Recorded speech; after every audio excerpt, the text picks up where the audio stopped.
Hello and welcome to Perspectivas Latinas, a community service of CAN TV. I'm your host, Juan Carlos Hernandez. This past May, the unemployment rate in Illinois dropped for the second month in a row, although it had risen during the first part of the year. The seesaw in unemployment numbers shows that although there has been some improvement in the labor market, finding a job is still a challenge. For people on the lower end of the income scale, the trials are greater, but there is hope for those searching or preparing for a new job. Since 1970, SED has been helping lower-income Latinos create new lives. And here to talk about their work, we have Guadalupe Preston and Saraí Garza. Welcome. Thank you. Thank you for having us. Thanks for being here. First of all, let's start by talking about you and how you became part of Central State SED. Well, SARE is a nonprofit. We have 3 different offices. And our whole mission comes from the word SARE, which is to be. And so what we focus on doing is helping people find employment or through education and training programs become what they want to be in life. So if you, say, are in high school, to help you finish high school, think of a college plan. If you decide college is not for you, then to go on to a job. You know, if you're an adult who maybe is coming back into the workforce, you know, or a single mom or something, to look at what the options are. You know, there are alternatives out there, there are possibilities, and there are things and programs we can cobble around that. So that's what we do at SARE. Okay, and as I said in the intro, you've been around since 1970. Who created SED and why? What was the motivation for this organization? Well, SARE is actually part of a series of organizations. There's the SARE National, and we are an affiliate member. And in the Chicago area, a group of people from LULAC and also from the American GI Forum came together to establish SARE. And the focus was to help underserved communities become self-sufficient.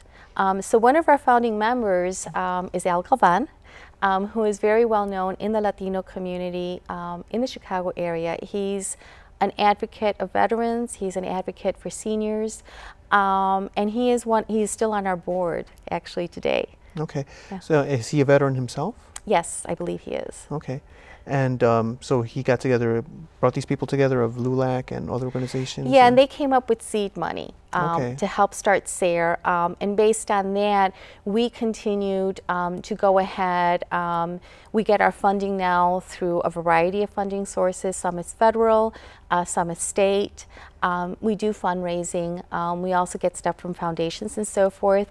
And while the services may have started out to help returning veterans and adults, the area is now broadened. You know, you can honestly say SARE serves families. We're in 5 elementary schools in the Chicago public school system. So we're in middle school. We work with middle school youth. We do after-school programs. And even at that age, it's not too early to start planting the seed of what is it that you want to do when you grow up. You know, in those schools, yes. So tell me about those programs with youth specifically and what you do through those programs, Saraí or Lupe, whoever. Okay, well, with our older youth, those who are not in middle school but say high school or out of school, they've dropped out, we have a variety of programs. We have programs that will either get them focused on figuring out a career path. For youth who are gang affiliated or at risk of becoming gang affiliated, we have a couple of different programs. One is gang intervention, which ties in with a Project Onward program. And in those 2 programs, what they do is they have the option of either trying to stay in school or get a GED, but also do career exploration, and we work with employers to try and find paid work experience. We've recently been awarded through the Department of Family and Support Services a federal grant where we're building bridges to pathways for youth who are actually incarcerated in the juvenile justice system. They're released so that they can come back to school with us, get some online training, because a lot of them we find out are only a credit or two short of a high school diploma, but then also go through social emotional counseling. And then we find employers who are willing to give those youth that opportunity to go onward.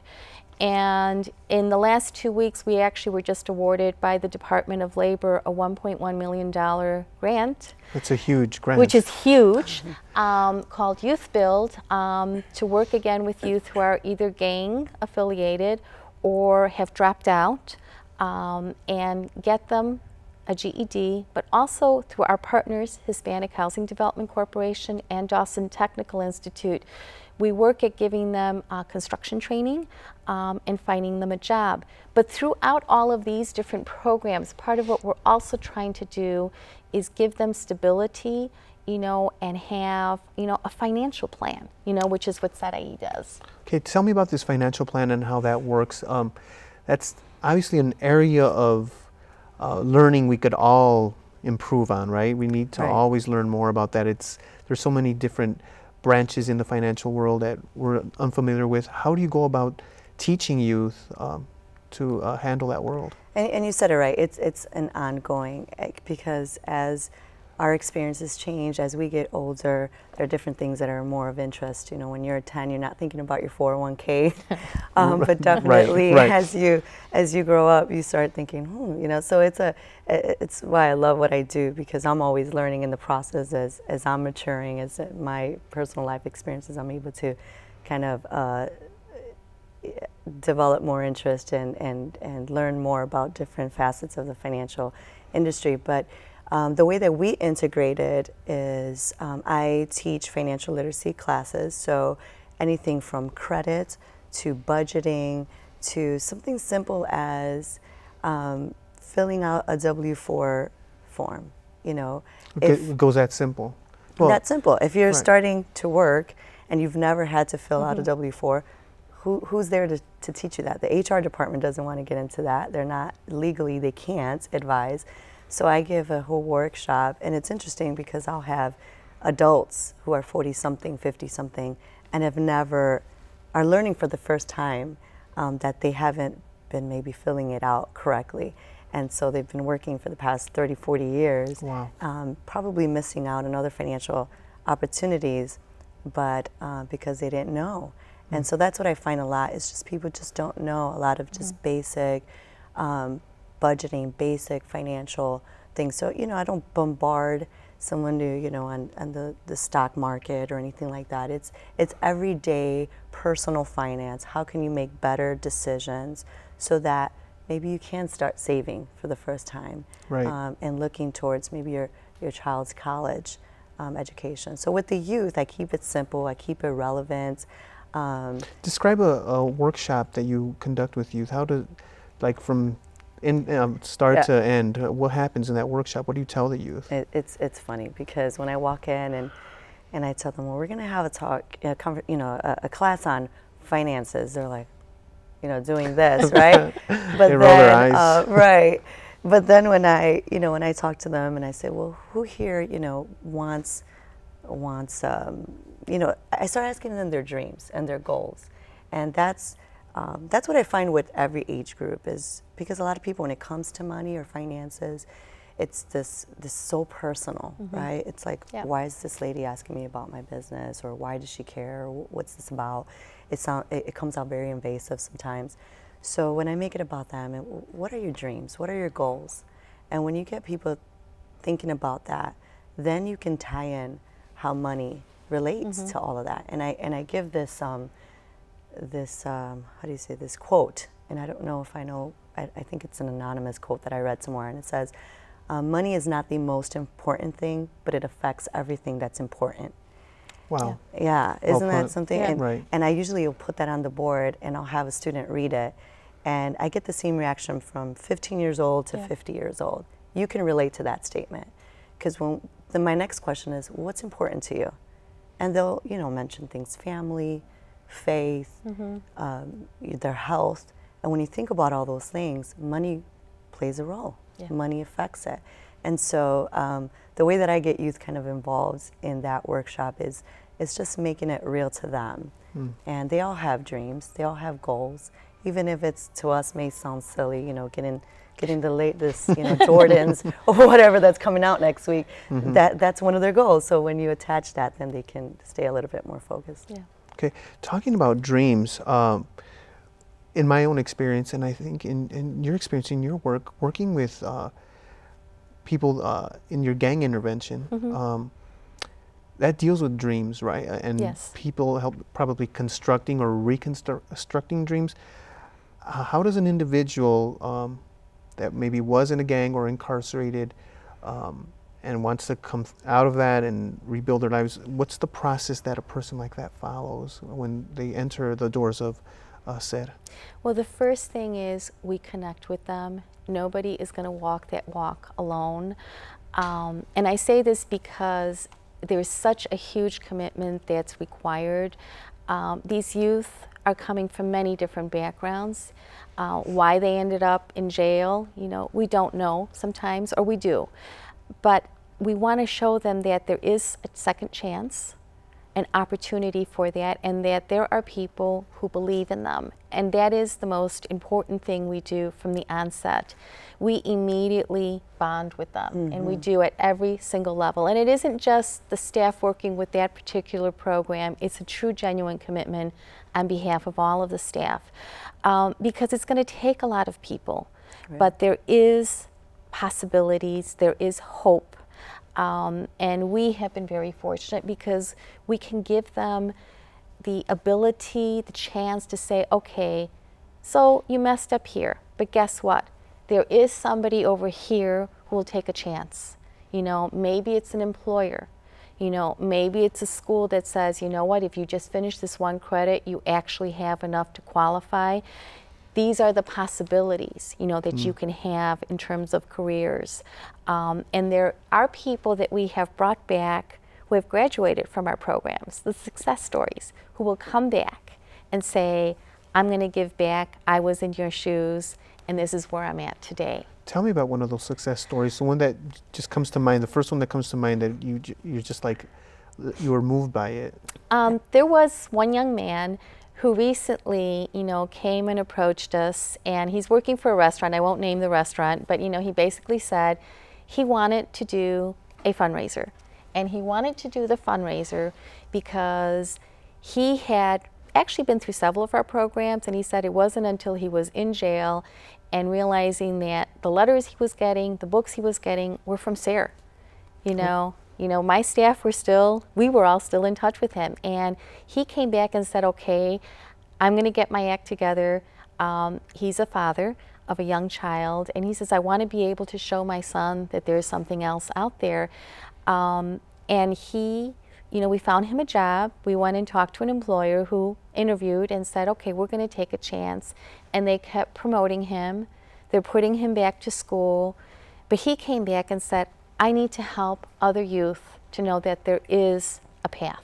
Right, right. How difficult is it to get an employer or employers to believe in somebody that's been incarcerated? Is that a difficult process? Is it a negotiation?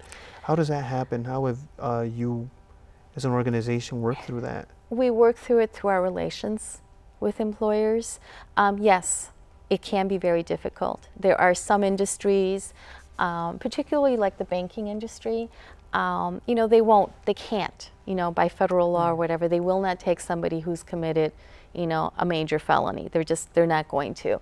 But there are other industries, such as in retail, such as in hospitality, that based on the interview, you know, based on how well we can help a youth or an adult prepare themselves, it comes down to, can there be a relationship between the person who's being interviewed and the interviewer?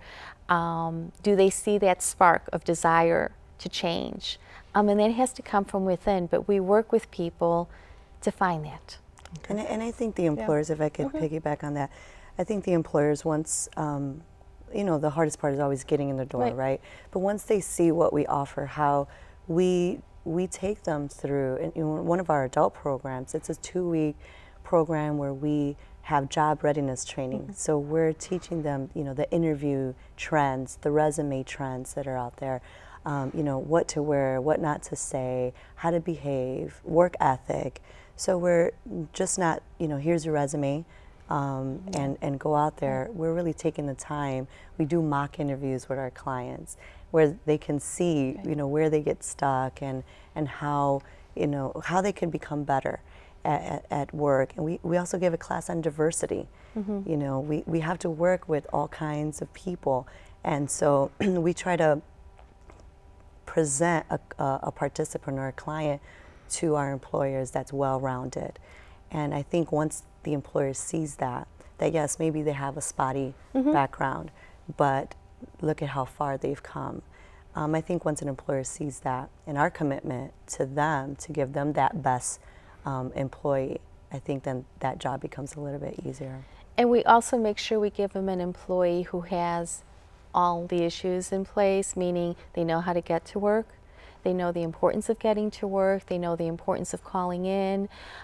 If they're the parents of a young child or children, you know, we make sure they have their daycare needs in place and have addressed and coach them on how to handle some situations that may come up. If your child gets sick, this is how you handle it. You just don't walk off the job. You go tell your employer, my son's school just called, you know, I need to go. And the employers know that, because it isn't just we come in and we leave somebody. We're continually going back and checking with both the participant who's gotten placed and the employer. How's it working? What else do you need? You know, what can we do better? How often does that happen? You have like quarterly meetings or discussions or something? We try and have like a quarterly overall, like breakfast or something for employers, but honestly, the checking goes on monthly. You know, in some instances weekly. Yeah, for our customers it's weekly. For the employers also, it just depends upon, you know, because we want the relationship to work for both. So this is not just we're bringing you in to get a job. You're actually helping build the person. Yes. Right, and helping them be successful. Helping them realize their dreams. It's what Saraí said. What is it that you want? I have a client in particular. I started little, maybe years ago, 2.5 years ago maybe. And I have a client that I saw when I first started in April of 2011, and I still, to this day, she calls me monthly.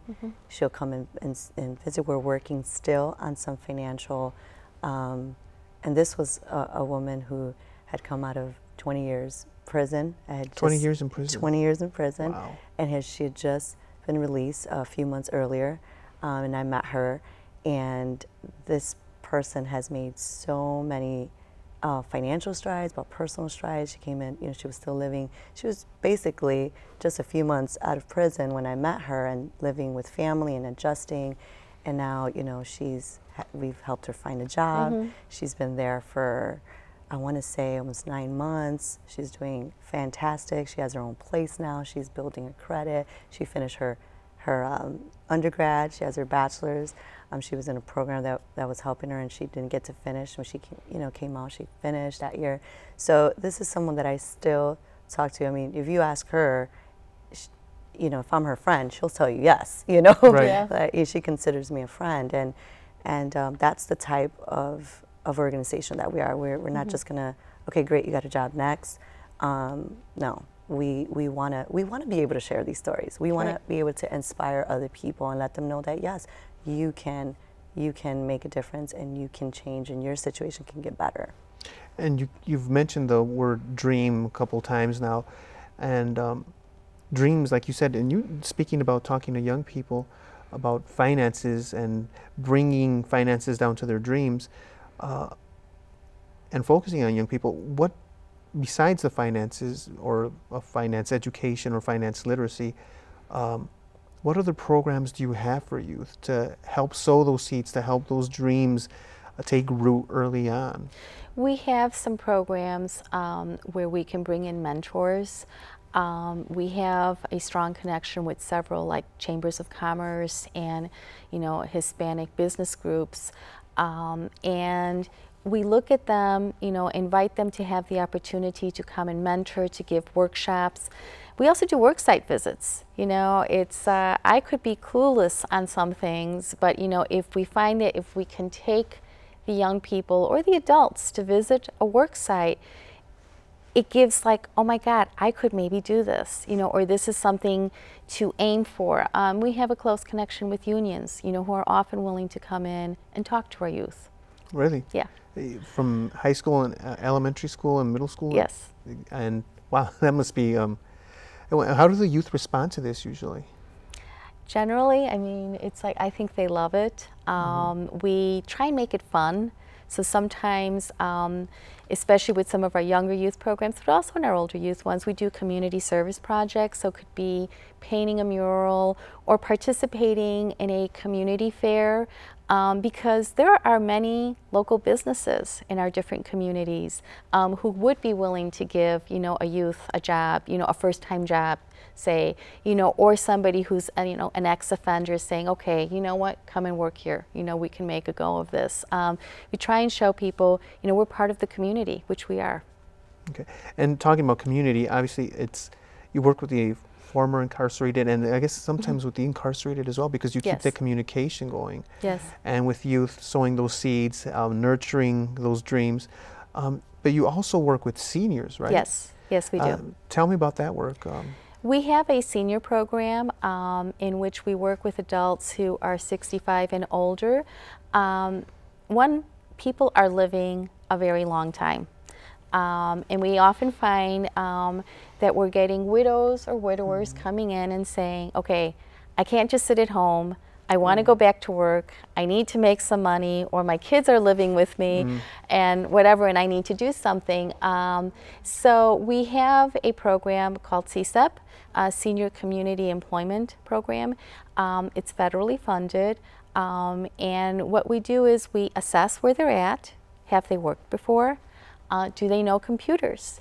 If they don't know computers, we have some free classes, and resources that we can offer them at our centers.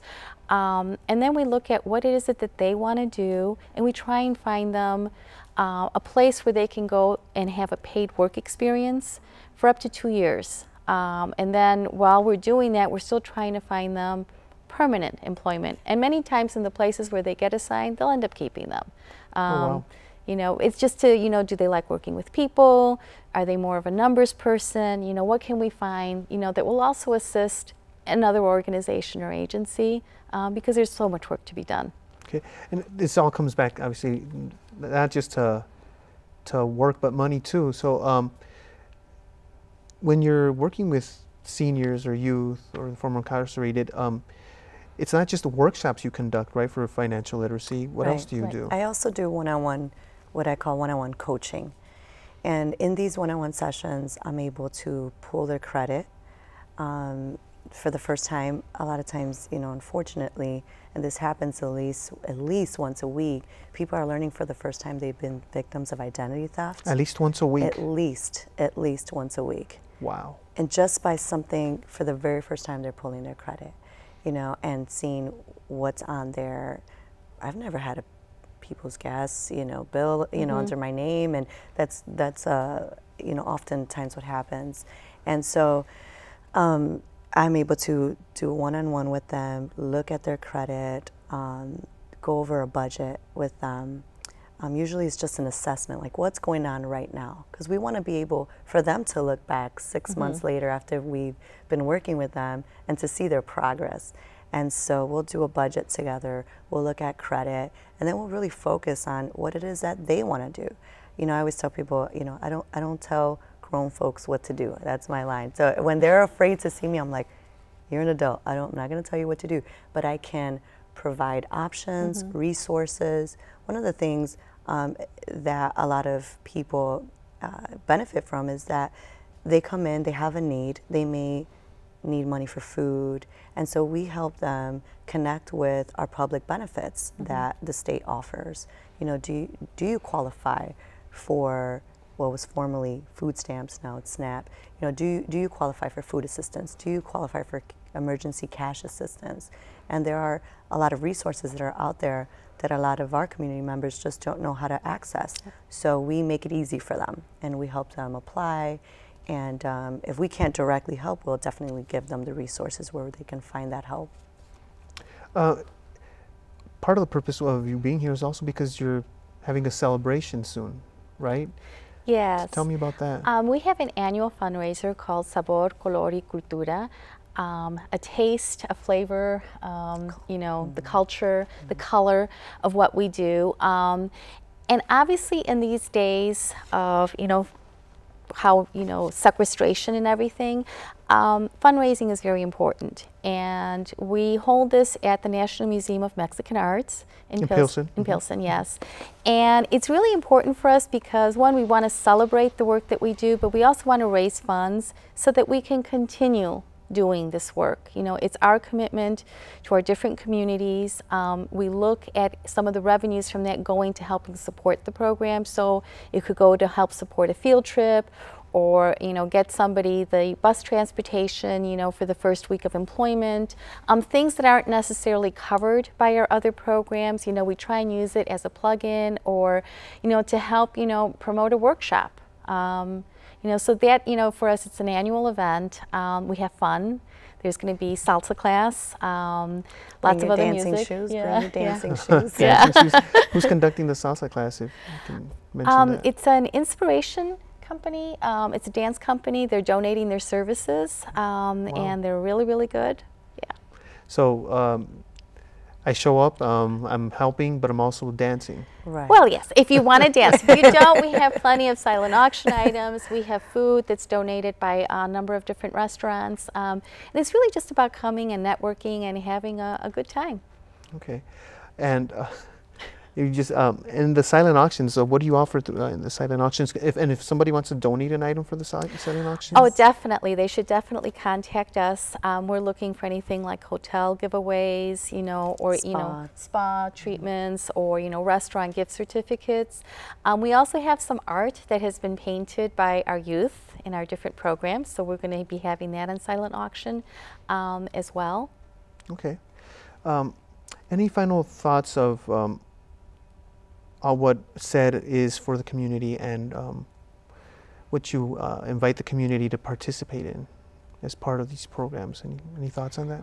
I think SAID is part of the community. We are there as a resource to help empower, you know, to help people achieve what they want to achieve. What would you like to say to the youth? It's never too early to start thinking about your future, and ask questions. Don't be afraid to ask, to grab from the knowledge of other people, so that your adulthood could be a little bit easier. Okay. Well, Lupe and Saraí, thank you so much for being with us. It was a pleasure having you. Thank you. Thank you for having us. Perspectivas Latinas is a community service of CAN TV. If your nonprofit organization would like to use CAN TV, call 312-738-1400 and ask for nonprofit services. Tune in to Perspectivas Latinas for local issues and concerns every Thursday at 8:30 p.m. on CAN TV 21. I'm Juan Carlos Hernandez. Thank you for joining us.